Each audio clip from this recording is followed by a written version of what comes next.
Uke. Doesn't sound too dangerous. Let's see what it does. Yo! Okay, so two things before we start the video.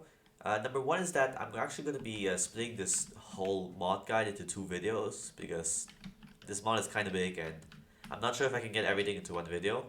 And number two is I'm currently playing this version of Ars Nova, so yeah, so you just guys know you're currently playing a later version of stuff. But yeah, without any further ado, let's get right into it.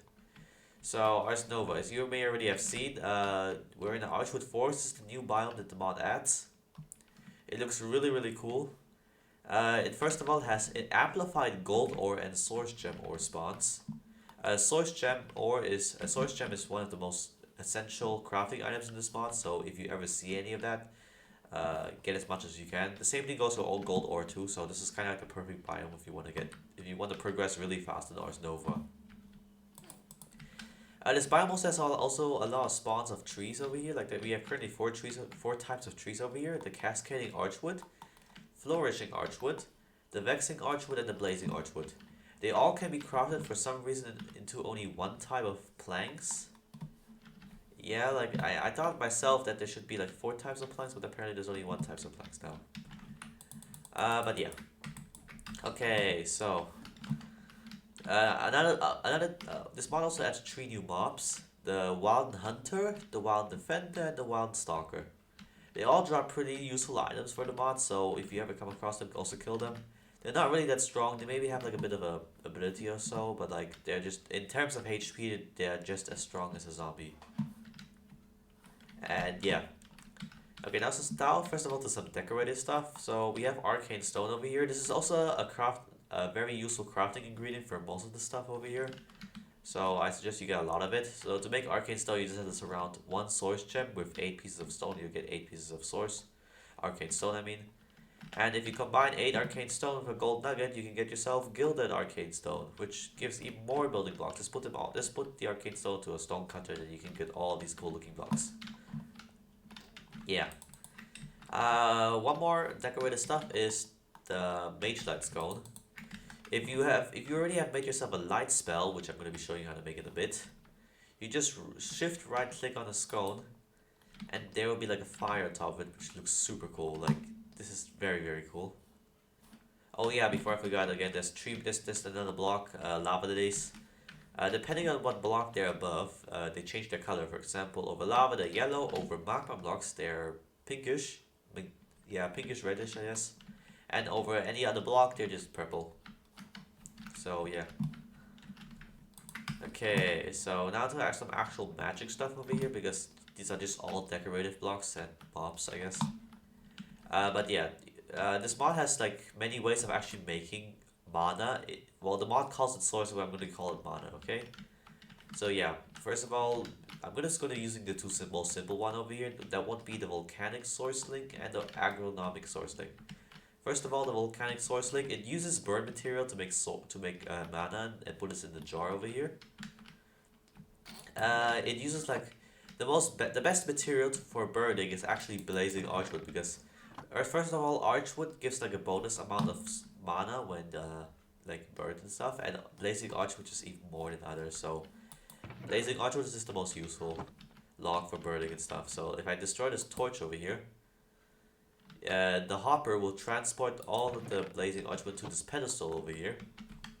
You can also just drop it on the floor, it'll also pick it up, but I'm using a pedestal of a hopper and stuff, so you can actually automate it pretty easy and stuff. And yeah, this will just start burning it, and it will start making like mana.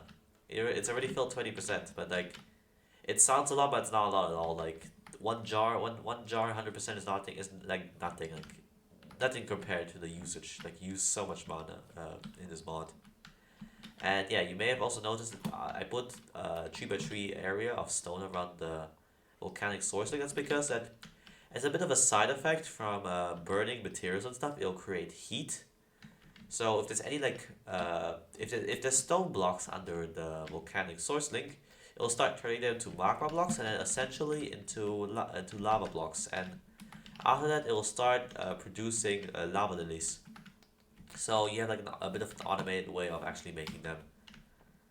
Like maybe a little bit lucky. Okay. Forget what I said, we're not lucky at all. Like normally there's a chance, like from a stack I normally get like one transform, but I guess in this case not. Oh, and for the people who actually have played an older version of Ars Nova before, you no longer there's no longer passive mana regeneration with with the volcanic source link. So don't try placing lava purposely around under it, so it makes the source. So it does not work anymore. Now to the next one over here is the agronomic source link. It will generate mana from crop growth.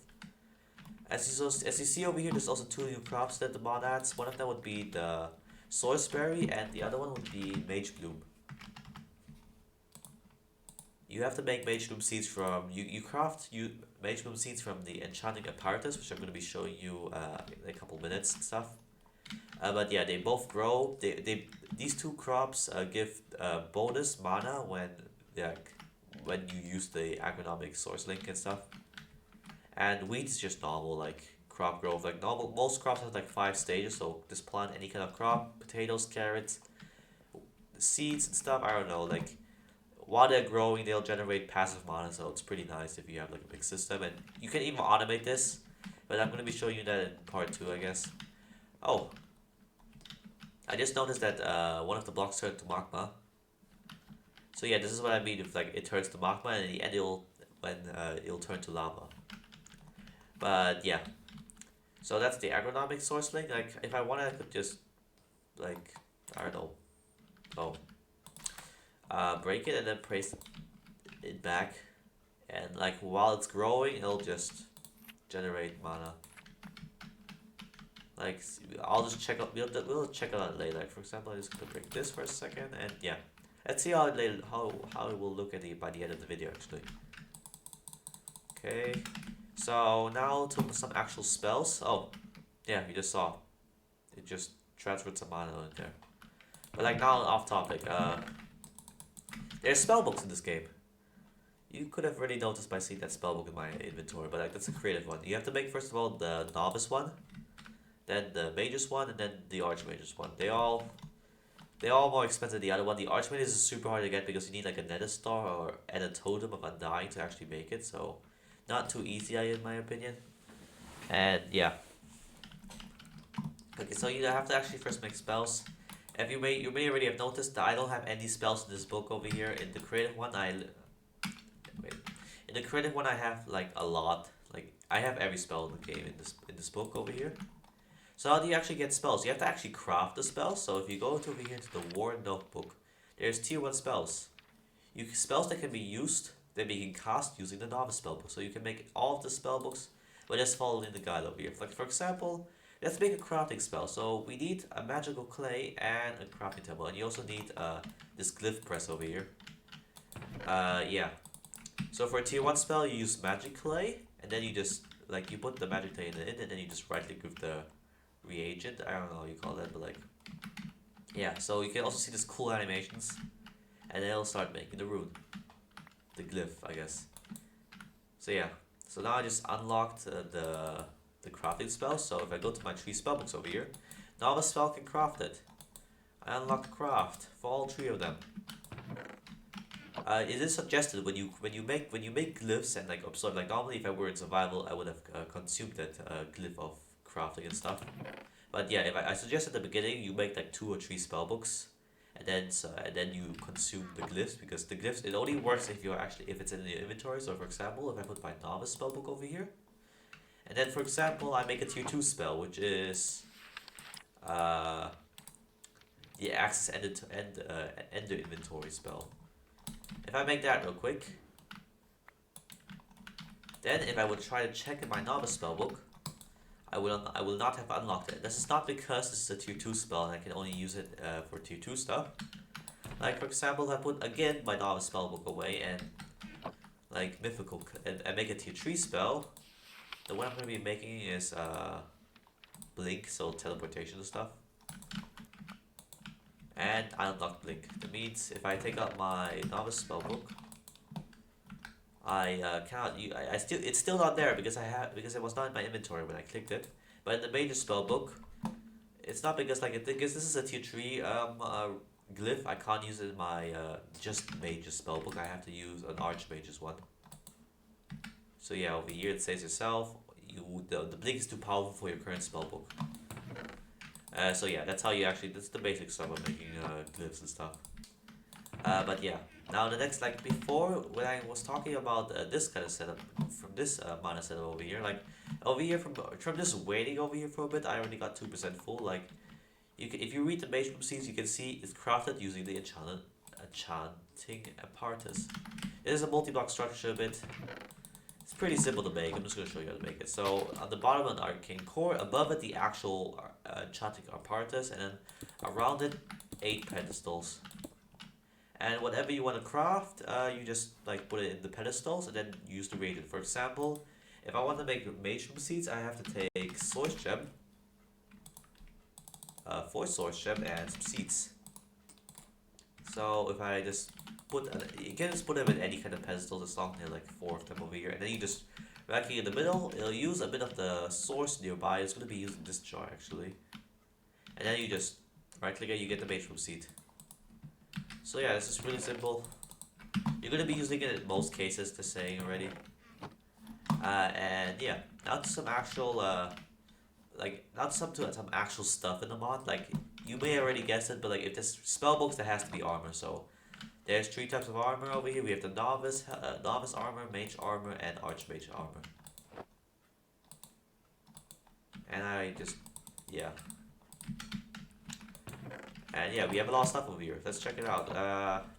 First of all, we have some like, I guess the curios. Because if you may have like, yeah, oh, let's ignore that. We have necklace. We have some curio slots like talismans and stuff. So we have the amulet of mana boost that increases your max mana. Mana is like the one over here, like the bar over here. Depending on how much mana it has, it would consume it and stuff. Like for example, my light spell consumes a bit, but it regenerates a bit kind of fast.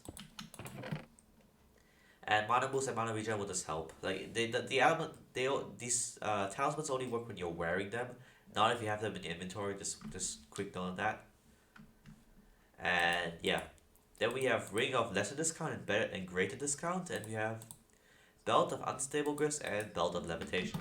The belt of unstable gifts gives you random potion effects when you wear it once in a while, and belt of levitation, it's to give you like a couple, like 2 blocks above a bit of a creative fun, I guess, but it only works like about 2 blocks above the actual ground. Like if you go down 1 layer, you also go down 1 block. So I don't really see a use in that really. Like I rather take the potion one, I guess. And yeah, then we have the jar of light and jar of voiding. Yeah. So the jar of light is like, it summons like a little companion. Like for example, if I walk away, it'll summon the light to me. Like the light will just follow. It's just easy for caving. It only works if it's in your hotbar. So it has to be like in your hotbar over here. Yeah, that's pretty useful for caving. If you want to turn it off, just right click again, it'll disappear again. Then the jar of voiding is also pretty useful. Like if you're doing if you're already endgame and you're doing huge mining sessions and you do not want stone, by using a scribe's table over here, which is really simple to make, you place your jar of voiding in it and then you shift right click with stone. Or you wait, how do you do that? Give me a sec, guys. Okay, let's figure it out. Sorry, for some reason it was weird and did not want to add the item, but yeah. Over here, like here you can shift right click and it will be active, yes or no. So currently here it will void any stone I'll pick up. So if I pick up the stone, destroyed. Like you see over here, imagine like this is the cave and then you're like, I don't want any stone, I just want to pick up ores and stuff. I'll literally pick up all of it and get extra and get mana regen and stuff. Like yeah. But make sure you don't put the wrong item on it. Like currently it just works for stone, I think. Like does it also work for others? No, it only works for stone currently. But if you do not put any voiding stuff, like just a normal jar of voiding, then you'll literally destroy any item you pick up, so be careful with that. Okay, so now next thing is here is another thing is focus on summoning. This is just also a talisman over here. It'll just increase the efficiency of summoning spells, like before the tier 1 spell over here. Summon wolves, summon steed. It'll just increase the effect of that. And yeah. Then we have potion flask. Potion flasks are like potions, just only that they can hold 8 charges of a potion. And you can yeah. I'm gonna talk about more about that in part 2 when I'm actually gonna be making god potions, because you can actually make them in this mod. And yeah, this you can also enchant them with the enchanting apparatus with either amplify, which increases the level of potions, so your strength 3 potions exist now, I guess, and or extend time, increases the duration of potions by 50%, so about 10 minutes of night vision you can get per potion, I guess. So yeah, these are the enchanted potion flask. Yeah. Then we have spell parchment over here. Spell parchment is a way to actually actually I'm doing this in the wrong way. Let's just take out some of the enchanters items. This mod also has enchanters items over here. It's like the sword over here is just as good as a netherite one. They're all pretty good. I suggest you make them. Like, it's pretty cheap. Like, compared to a netherite sword, this is pretty cheap to make. And the best thing about it, you can inscribe it with a spell. What I mean by that is like, for example, if I hit something with a sword, the spell will get casted. For example, if I add, for example, a damage spell to this, it'll do extra damage, and with full harm, if I add a full maxed out harm spell that does max damage, then I can literally one-shot a zombie by just hitting it once. So yeah, that's pretty cool. Each of them has like has abilities, but you can read about it in the notebook. Yeah, more info on that over here. But yeah, these are all the yeah. For now, I'm just gonna be enchanting our bow over here, because bow is easily the most powerful one. Like, for example, we put our bow over here, and then we just take the spell that we want to put. For example, over here, you sneak right click on it, and then if you see chat, set spell. So if we go like, I don't know, we shoot over there, it'll summon lightning, and it's really cool. And the best thing about it, if there's augment arrows, which you can make with the enchanting apparatus. There's pierce, amplify, and split. They are self-explanatory, really. If I use the split arrow, I think I shoot 5 arrows, right? Like, do I shoot 5 arrows? Yeah, I do shoot 5 arrows. Amplify just adds more damage to it. Like, I can't really show it off now. And pierce, I'm not. Does it go like? Yeah, it goes through blocks. Like, it lets arrows go through blocks. I think that's what it just looked like. Okay, I didn't. Yeah, but it just went through blocks. Okay, this is kind of OP. But yeah, that was that. I was also using a basic lightning spell actually. I did not do anything too crazy, I guess. Well, actually, I did kinda. If you want to know what it looks like, here it is. 2 times split and then lightning with full amplify, which makes more damage and stuff. I should put light before I actually destroy something. Yeah. So last thing is the Runic chalk. This is really funny. So I like, first of all, I get myself a source jar. Let's just say we put it underground over here, so it's full over here, and then we just draw a rune on top of it. The rune will take mana from the bottom of it, so actually yeah. Let's just try to leave so it goes. You might know where I'm going with this. So if I go if I right click.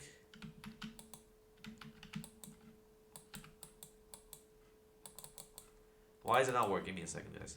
Okay, so I think you actually have to like inscribe it onto a spell parchment. So how you actually do it? You first of all make a spell parchment, but you just need a bit of mage brew for it. You put it on your scribes table, and then you right click with your spell, and then you have the spell parchment. All the spells just note on top of it, and then okay, yes, a spell set. I set the spell now. So now, if anybody would be dumb enough to walk on it, yeet. I just made the ultimate trampoline. Hooray. Okay. Now to actually the last thing that I'm gonna be talking about in the video is how you can actually work with the Dominion one, because I forgot to say before, but the Dominion one is another item you make in Enchanting apparatus, and it's like about the most important, like, For example, over here we have there's also this with the Dominion one. You can, for example, program source relays, and source relays just transport source from one point to another one. For example, over here, if I take a couple blocks over here and get myself a source relay splitter, the name says it itself. If I sneak right click and then right click this, relay set to take from the coordinates over here where the source jar is, and then if I no, so, okay, this is complicated. Then like just don't sneak right click. If you sneak right click on a relay, then it will destroy all connections, and then you just sneak right click. And yeah, now the splitter is starting to take mana from this because this is a creative one. This is not, yeah, this is not gonna empty it. And they also go pretty fast actually. Oh, I did it again. Okay, then right click again. Now it's gonna start. No, like it can do multiple connections. Total it's like you can see in the top left corner, sending to 3 locations, taking from one location, and now it's filling it up. Yeah. Okay, so now some of the other ones. Then we have the source relay depositor. It's kind of weird, I guess. It's just like this one just fills all source jars in a, how you call it, 5 block radius, I guess. I'm gonna destroy it because I also need that to be empty. Then we have the warper. Then this one will take a relay, and then I'm gonna take another warp relay. Warp relays are like the best transportation of all, but they're kind of expensive. So if I take this one and then take this one, like it can go through blocks, so you can just transport it like a long distance everywhere, and then I can just, yeah. So this one is taking mana from there, and then it's going over there. The last one is yeah, you guessed it, the original one. So yeah. If you guys enjoyed the video, make sure to like and subscribe. If you have any questions or anything I forgot to say to mention this part, let me know down in the comments. I'll be sure to answer all of them. But yeah, if you guys enjoyed, like, subscribe, and I'll see you next time. Bye.